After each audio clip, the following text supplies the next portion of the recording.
E quando nós falamos de ansiedade, eu gosto sempre de falar que ansiedade é um nome chique para medo, né? Então, quando você tem uma situação que você tem medo, na maioria das vezes ele te causa um estado de ansiedade. Então, essa é uma das primeiras diferenciações que você tem que ter na sua mente. Então, quando você tem uma experiência, né, no seu dia a dia, que você pensa em algo que pode acontecer, porque assim, você pode ter uma ansiedade do futuro, né? Ou você pode ter, inclusive, ansiedade com as coisas que estão acontecendo no seu dia a dia.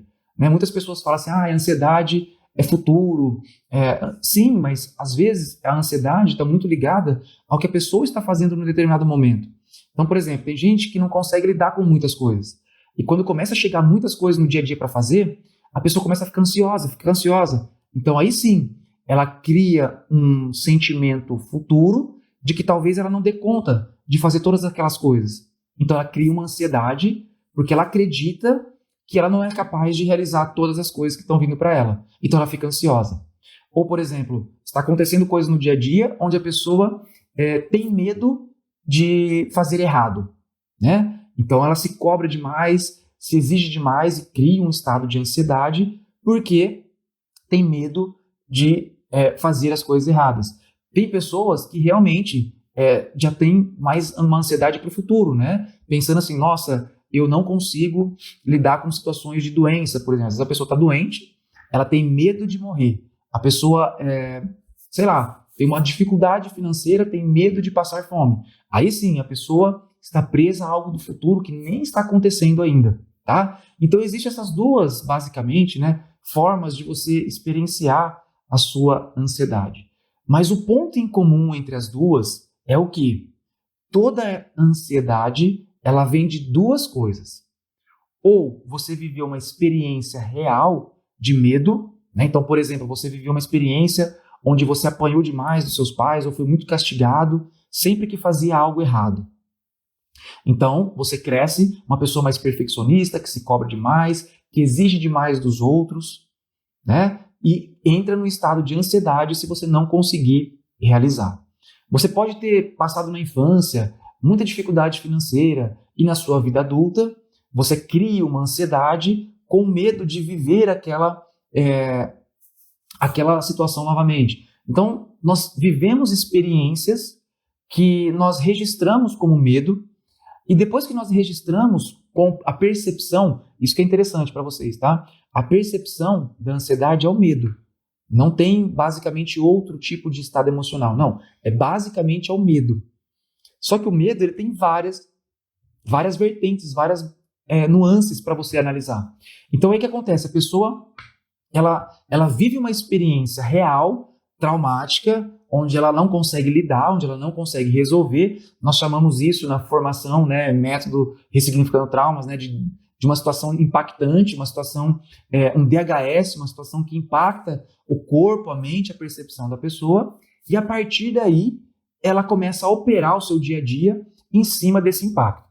E existe a segunda forma, que é o quê? Aquela pessoa que ela não viveu a experiência, mas ela teve como que eu falo? Ela teve uma crença, ou uma educação, ou uma repetição de padrões ali na mente dela, e ela registrou, por exemplo, que homem não presta.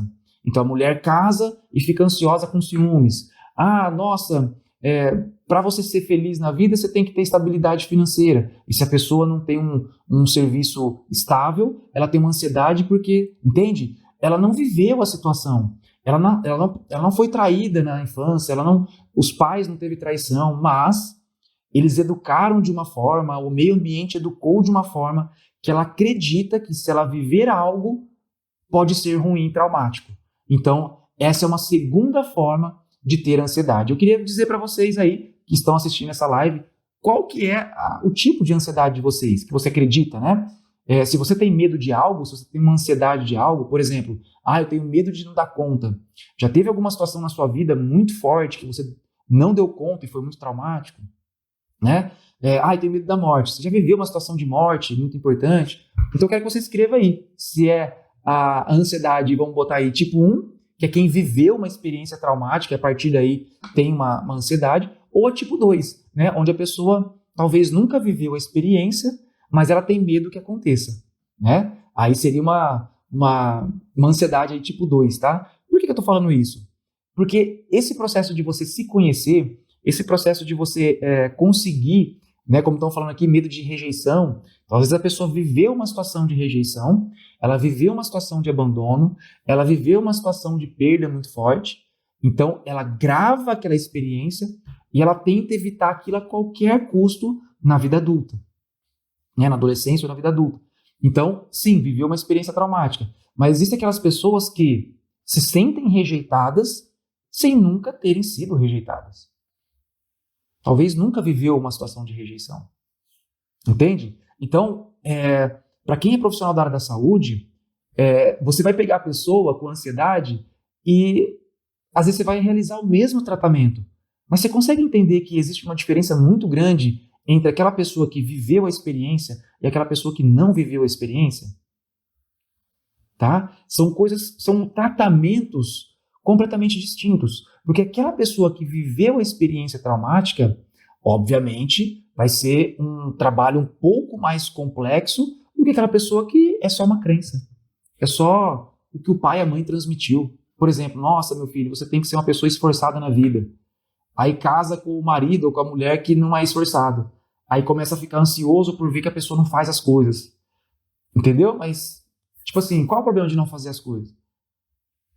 Então, aí a pessoa realmente, ela não tem uma experiência, mas ela teve uma crença, né? Passaram para ela, fizeram ela acreditar que tem que ser assim a vida, né? Então, esse tipo de pessoa é muito, muito, muito mais simples eliminar a ansiedade.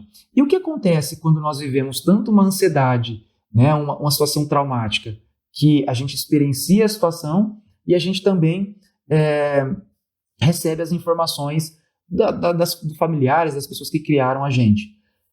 Toda vez que isso acontece, a pessoa ansiosa, ela cria um padrão. E eu quero que você preste muita atenção nisso agora.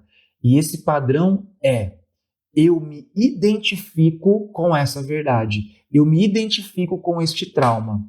Eu me identifico com essa situação. Então, olha só que interessante. Quando você começa a se identificar muito com aquilo que foi o seu trauma, quando você começa a acreditar muito que aquilo é a sua verdade, você cria uma desconexão do seu verdadeiro eu. E criando essa desconexão com o seu verdadeiro eu, você vai viver acreditando que aquele outro eu agora, que é um eu que vivenciou um trauma ou que acreditou numa informação, não pode passar por aquela experiência. Então, se eu não posso passar naquela experiência porque ela é muito difícil para mim, ou eu não dou conta, ou eu tenho medo, eu crio um estado de ansiedade para me proteger. Outra forma de ansiedade é controle. A pessoa fica ansiosa querendo controlar tudo. Mas por quê? A pessoa que controla é porque ela tem medo de que as coisas não aconteçam da forma como ela quer. Ou ela tem medo de perder. Então, por exemplo, essa pessoa sentiu uma separação do pai. No relacionamento amoroso, ela pode ser extremamente ciumenta, com medo inconsciente de perder o marido. E aí, o próprio ciúmes faz com que, às vezes, o relacionamento acabe. E isso pode gerar um estado de ansiedade. Então, pessoas controladoras que querem controlar, elas principalmente têm dificuldade de lidar com separação ou porque elas querem que as coisas sejam do jeito delas. Então, aí a gente... E olha só, pessoal, eu vou chegar no final aqui que vai fazer muito sentido para vocês. Isso, para quem é empresário, para quem é administrador, que precisa ter as coisas na mão e controlando para que deem certo, depois delegar. Cara, isso é muito bom. Pessoas que não param, que agem pra caramba, proativas, como eu sempre fui e continuo sendo, é muito bom. Qual que é o problema? É você sempre estar nesse estado e não se permitir o outro. Esse é o problema. Então, por exemplo, se você tem isso dentro de você, esse medo, porém você se permite não ter controle algumas vezes, você se permite não realizar, se você se permite errar, cara, fica tudo bem. Você não muda você. Você não muda quem você é. Você o quê? Se conecta com a sua essência.